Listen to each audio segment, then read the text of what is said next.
So today I'd like to talk a little bit about user personas. I've found in my experience that having a fully developed user persona in your day-to-day research can really help with keeping cross-functional teams more consumer focused.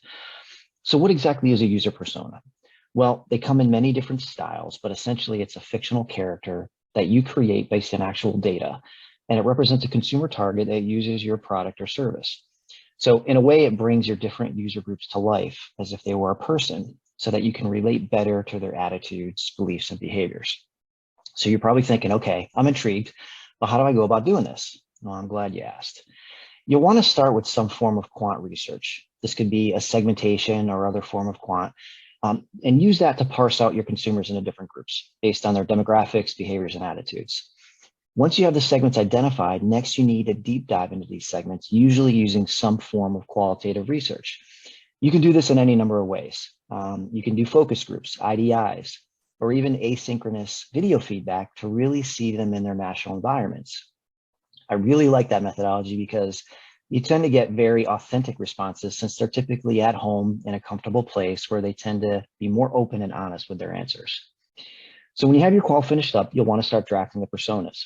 And the way to do that is outline the key factors that define them, things like personality traits, brand associations, hobbies, and most importantly, what are their drivers and barriers to purchasing your product or experience? You want to keep this end deliverable really simple. Think of it as no more than a one-page template. And remember, you don't have to limit these personas to just your buyers. Wouldn't it be interesting to have one of your personas be brand defectors, those who left to go to a competitor or left a category altogether? Okay, so finally, you've got all your amazing persona output done. Now it's time to socialize it. This is the fun part. So outside of the typical presentation, you can do workshops where you get groups of stakeholders in a room and brainstorm how to better communicate to these groups or which products would be most motivating to them.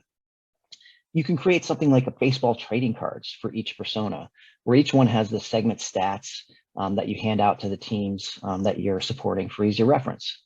Or something I've done in the past is recreate a day in the life, where we built out a real world living situation in different rooms based on our user personas, showing that what their typical day looks like.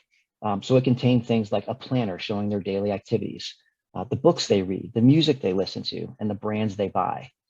Stakeholders were able to walk through the rooms and immerse themselves in this lifestyle, which really helps with allowing them to truly understand their consumers beyond what a PowerPoint presentation could offer. So if done right, these personas really start to become part of your company culture and your nomenclature, and it allows you to create a more useful and meaningful product or user experience. Okay, now for my life hack of the day. Have you ever struggled with trying to get the trash bag out of the garbage can because the suction is holding it back? I know I have. Well, if you have had that issue, go ahead and drill a couple holes in the bottom of the can, and it will completely remove the suction, making your garbage duties easier than ever. That's it for me. We'll see you next time.